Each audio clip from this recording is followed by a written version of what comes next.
Catfish season ya 2 episode ya 11. Ubusanzwe amahitamo aragora, ariko haratugura kurushaho. Iminsi Josiane yaramaranye na Denis, by'umwihariko kuva ku munsi wa mbere amuhamagara akamwiyoberanyaho kugeza uwo munsi ubwo bari bamaze gusangira umunezero, yasaga nimaze kurema irindi sano hagati ye n'uwo mugabo.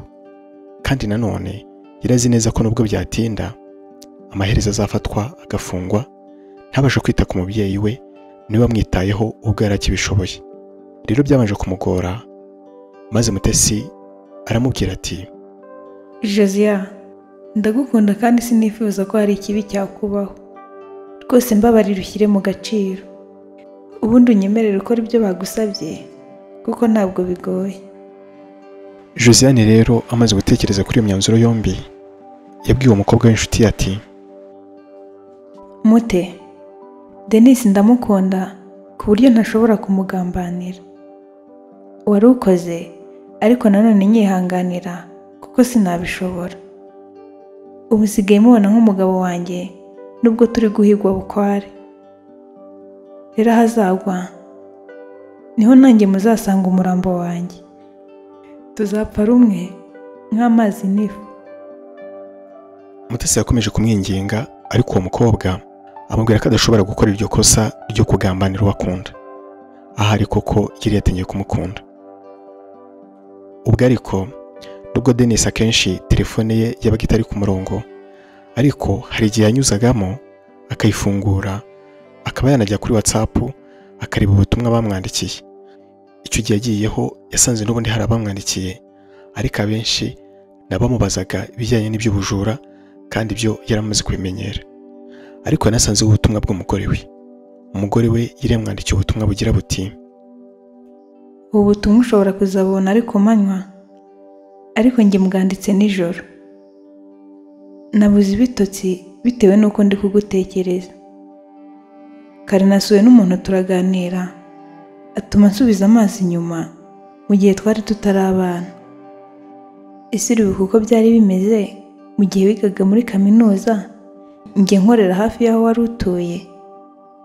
Mbere y'uko ujya ku ishuri wabanzaga kuza kumfasha akazi, ukagenda hari aho kageze, na nyuma y'amasomo warigoraga ntujye kuruhuka nk'abandi, ukongera ukaza kumfasha.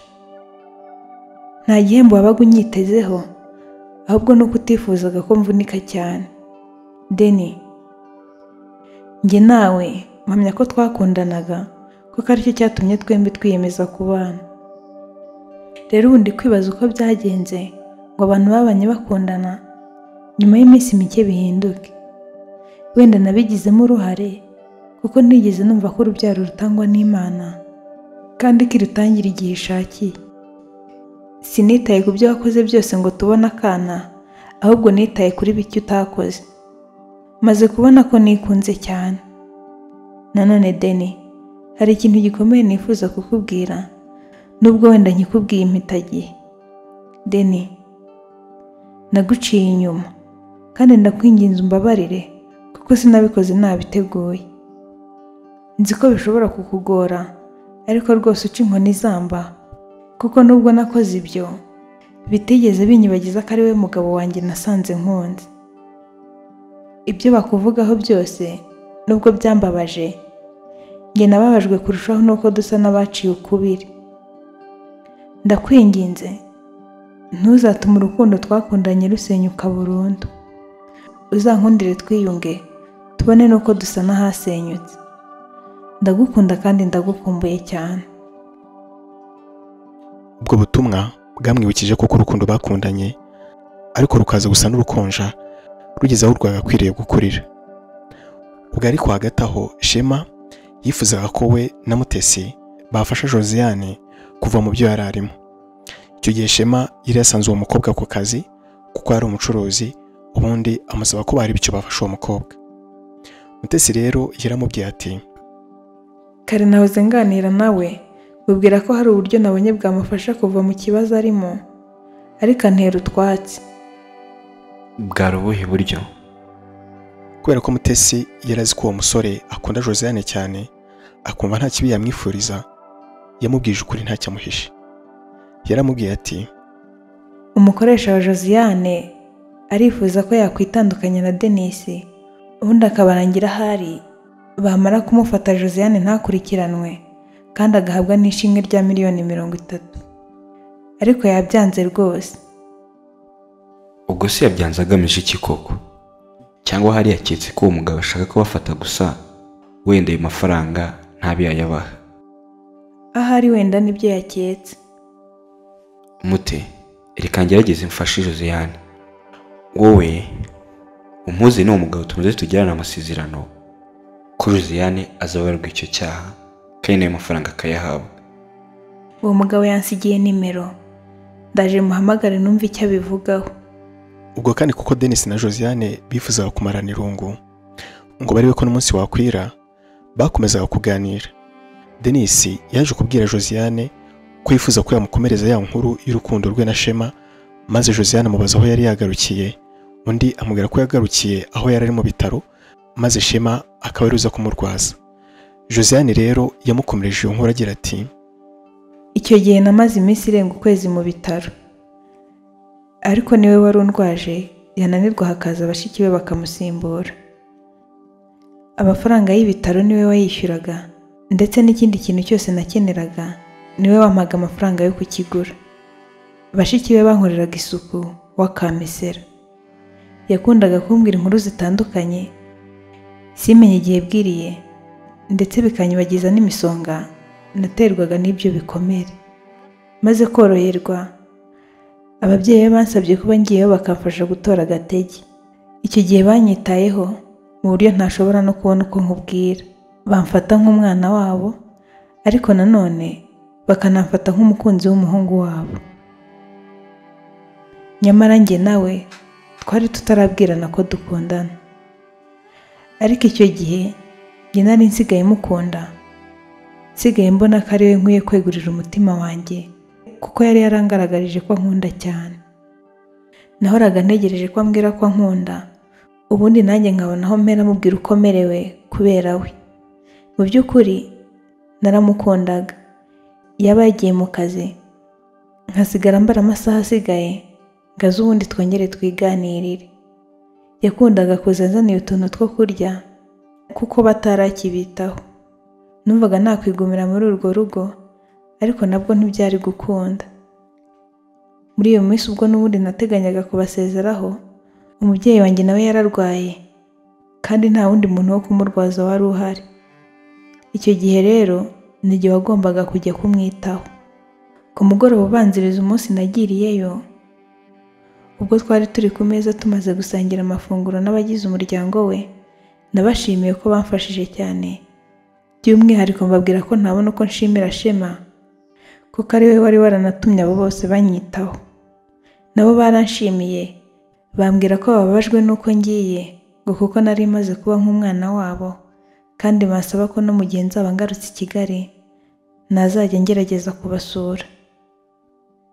Ntabwo nari kwibagirwa ineza bangiriye, rero nababwiye ko nzajya ngerageza nkaza nkabasura. Hanyuma mu gitondo baramperekeza kandi banampa n'amafaranga nifashisha muri urwo rugendo. Ubwo njye na Shema twari tugeze muri gare ya Nyabugogo ntegereje imodoka, Shema yambwiye ko yankunze kandi ko yifuza ko nanjye namukunda, tugaha ubucuti bwacu ishingiro. Rwose ibyo nibyo nari ntegereje. Rero namubwiye ko rwose nta kibazo, mubwira ko namukunze mbere y'uko abimbwira. Nuko urukundo rwacu rwatangiye, arushaho kunyitaho, akanansura nubwo hari kure y'i Kigali. Mbese anyereka ko ankunda koko. Nabonaga njye nawe dukundana rwose. Ariko vuba aha sinzi uko byagenze, arahinduka agera n'aho ansaba ko njye nawe twatandukana. Icyo gihe naramwinginze kuko rwose numvaga nta wundi musore nshobora gukunda mu gihe yaba yanyanze. Ariko arangaranangira ambwira ko atakinkunda. ubwo ariko Mutesi yaje guhamagara Mbanda amubwira ko Josiane afite inshuti itifuza ko aguma mu byo arimo, ko rero yifuje ko nawe bafatanya bagatuma Josiane ahindura intekerezo. Mbanda yamubwiye ko nta kibazo, ko yiteguye gukora icyo byamusaba cyose. Nuko Mutesi ahereza telefone Shema kugira ngo amubwire icyo yifuza. Shema yabwiye uwo mugabo ati, Mutesi yambwiye ko muzaha imbabazi Josiane kandi hari ishimwe muzamugenera, ariko ndifuza ko twabikorera inyandiko hanyuma njye nkakora uko nshoboye Josiane akaboneka kandi n'uwo mugabo mukamubona. nuko mbana mubwira ko nta kibazo, ko yashaka uko agera aho bakorera iyo nyandiko bakayikora. Ubwo ariko Josiane na Denis bari bakiganira ku bijyanye n'imyiteguro yo kwambuka igihugu. Denis yabwiye Josiane ati, ndifuza ko niba ari icyo ushaka gukora ugikora uyu munsi n'ejo, kuko ejo bundi aribwo tuzambuka kandi na telefone ntabwo izongera kujya ku murongo. Biragoye kumva ko nsigaje iminsi mike mu gihugu cyanjye. Ntabwo nigeze ntekereza ko hari igihe kizagera nkatoroka igihugu cyanjye, nkagenda nihishahisha ngo hatagira umbona. Birababaje, ariko ubuzima tuzabamo tumaze kugera hanze y'u Rwanda buzakwibagiza uwo mubabaro wose. ubwo bari bakiganira, Anita wa mugore wari uherutse kubacumbikira yahamagaye Josiane. Josiane amwitabye ngo yumve icyo amushakira, yumva uwo mugore ari kurira. Josiane yamusabye gutuza akamubwira icyo abaye, amubwira ko ibibaye byose ari we wabiteye.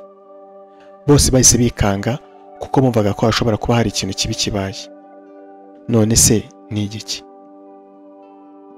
Mwakoze gukurikira iyi nkuru. Nyumva ni urubuga rutambuka inkuru zigususurutsa ugatandukana n'irungu. Niba wifuza kujya ubona inkuru zacu mu buryo bworoshye, ukore subscribe. Ibitekerezo bijya muri komenti hasi aha, naho gusangiza iyi nkuru abandi ni ukubaha ikaze mu muryango w'abakunzi banyumva. Naho ubutaha Gumana natwe. ntiwicwe n'irungu.